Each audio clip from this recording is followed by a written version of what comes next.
Ja, ampak bo ostal pri tem, če recimo ekipo zapusti 5 igralcev poziv, ostane ta sklep na veljavi? Naš generalni sponzor, tudi to možnost, jaz rekel, omenil našim sponzorjem, da se lahko tudi mi začnemo februarja z prvo B ekipo.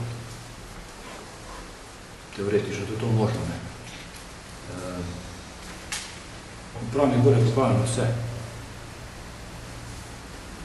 Karkoli se bo zgodilo, karkoli bo to podprli. Rokomet se bo igral v Celju sigurno še naprej.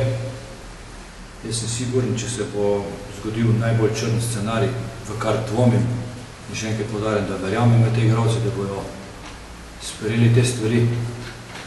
Če se pa to zgodi, je pa dejstvo, da pa drugo leto bo Celje zopet konkurenčna tema, da si bo lahko postavil cilj državni prvak oziroma pokalni zmagovalec. No, nisem mislil na to. Mislil sem na to, da bo vsi ostali, ki ostanejo, pa to spremljajo na ta način, da ste škodovali. To pa pol morajo tisti, ki bi šli, morajo potem biti pošteni in fair. Ker so tudi oni pripomogli, da je ekipa v takih tam, da potem pomeni, da bo del ekipe pustilo svoje prijatelje in cedilo.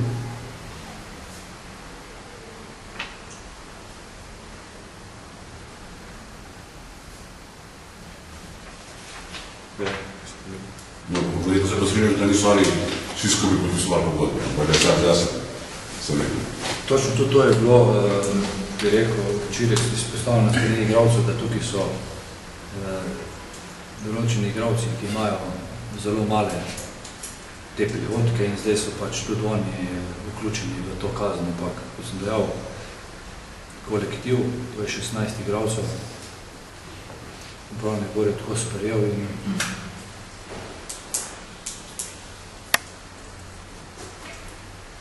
Jaz bi še nekaj vprašal, če se bo res ne bojo cilji uresničeni in prišel, če se pravi stopila proračun naslednje leto dol, ne? To pomeni, da tudi tisti igralci, ki še imajo pogodbe za treba in se bo devali davati pogodbe, ker recimo. Ne, zakaj? Se proračun ne bo šel iz 3 milijone na 500 000. Če se to zgodi, potem ne vem, kaj bom, ampak to zdaj predezne, obstaja možnost zmanjšanja proračuna. Da se zgodi, da bo, ne vem, imelo privarne ogromne težave, da ne bo mogla teh pogodb sprovajati. Cilji bojo pa resničeni. Pomeni, da bomo tudi kljub temu prisiljeni, ampak jaz mislim, da v neki taki situaciji vsak ve in razume, kaj se lahko zgodi, tako da to neka prelevanje, ne, ampak jaz pravim, tisti, ki imajo veljavne pogodbe, se normalno gre v tej smeri, se dela, kako pravi, karkoli se v tej sezoni zgodilo, da bo nekaj igral in ekipa bo sigurno sestavljena tako, da bo konkurenčna.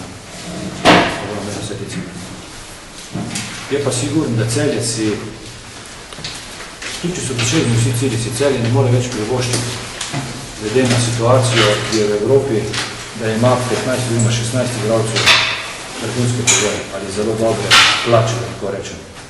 Celje se lahko privošči 7-8 igralcev, ki so zelo dobro plačani, potem se to malo znižuje in kombinira z tem nekim mladim igralcem, ki lahko kasneje tudi, da rečem, ogromno služi, ampak ne v štartu, da še dobijo nekaj, ne vem, ekstremne štirice.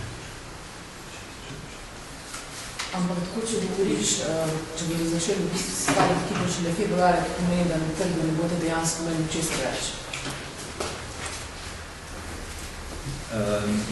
Jaz se tem ne bi skrinil. Spet bom dal primer naših prijatelj pripravljeni košarko. Ste videli, na kak način so oni zbrali ekipo, pa kakve igralce. Če do vas vpraša, ki spremljate šport, so to no-name igralci, nebeden ne pozna, oziroma ni slišal do par mesecev nazaj. Ti veš, koliko Slovencev igra? Ti veš, koliko Slovencev igra?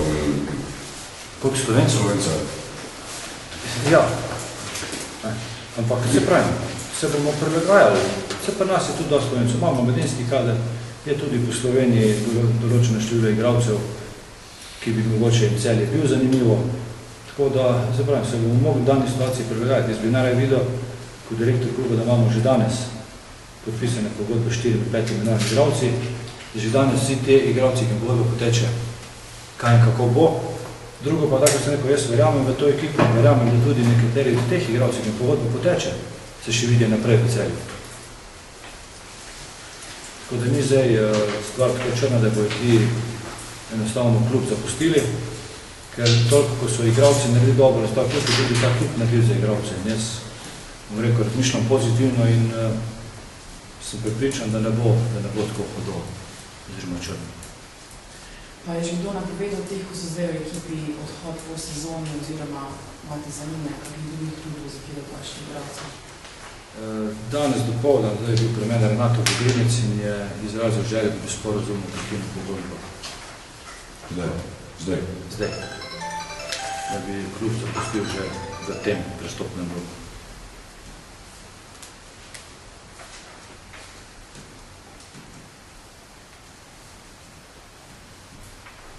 Pa kaj to pomeni, da boste mogli?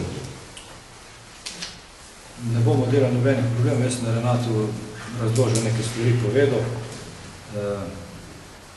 On je rekel, da je mislil se oglasiti do mene tudi kljub temu, da se je to zgodilo, da ni povod, bi rekel, ta sankcija, ki je bila zdaj sprejeta, ampak da je imel še prej to razmišljanje, ampak nekako ni našel te pravega časa. Tudi jaz sem bil v teh dneh fejst okupiran in je pač potem danes zadal to željo. Jaz sem rekel, da klub ne bo delal nobene težave in jaz sem siguren, da če bo ustrajal pri tem, da bomo našli skupni jezik in bomo seveda ne bomo delali problemov.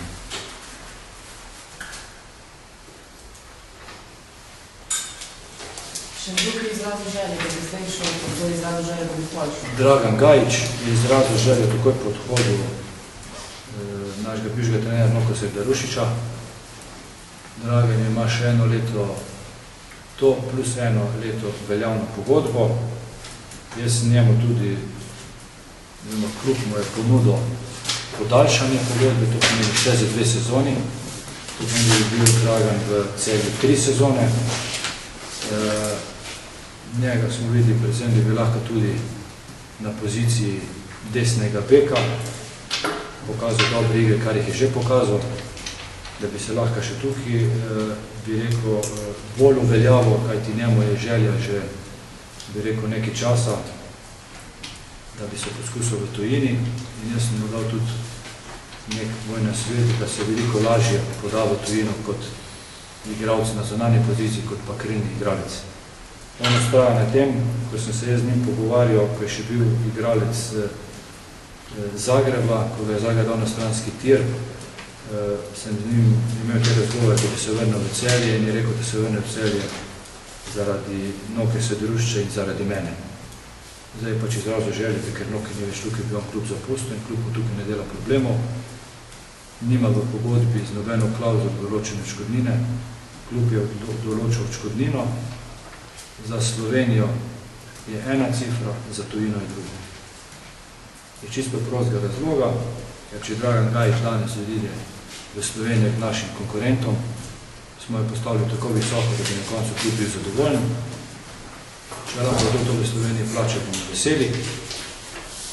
V tujino smo pa tudi dali bistveno nižje in ušli na roko, kajti tudi Dragan je bil do kluba zelo lojalen in sami veste, da je pol sezone igral praktično brez nadomestila. Jaz mislim, da je to fair pa pošteno v naše strani, da mu omogočimo.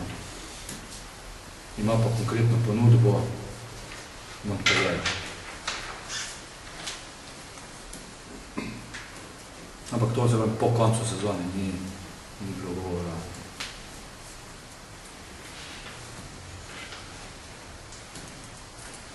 Kaj pa ti ostali, ne vem, Mlakar, Potočnik, Poklar, to se govori, da ne bi poslovali po Sloveniji, ne da bi vzeli prvo ekipo? Ne, te igralci trenirajo, rekel že, od prvega treninga, začetka sezone, 3-krat na teden z prvo ekipo.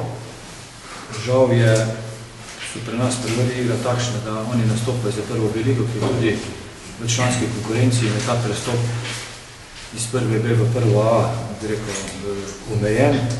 Mi bi njih že prej dali v ekipo, ampak iz teh tehničnih razlogov ne moremo, ampak igralci bojo vsi priključeni v tem delu sezone v prvo ekipo, kajti vidimo, da se obadamo tudi z ogromno poškodbami In že z ene teh tekmo smo videli, da bi lahko koga od teh mladih igralcev priključili prvi ekipi. To pa ne pomeni, da bi on bil tukaj v prvem planu, da bi imel neko zavidljivo montažo, ampak v določenih tekmo pa sigurno bi se lahko Kalil nabiral neke izkušnje. In mislim, da je to pravilna razmišljena, pravilna usmeritev. Pol ne glede Mlakar pa Pokrov Maribor, to vam drži.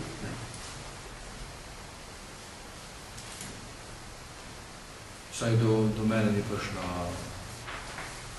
nobena ta informacija, da bom pomogla. Še morda kakšno vprašanje? Spodnem primeru, najlepša hvala za vaš obisk. Vse te informacije bomo posredovali na telefonsko pošto.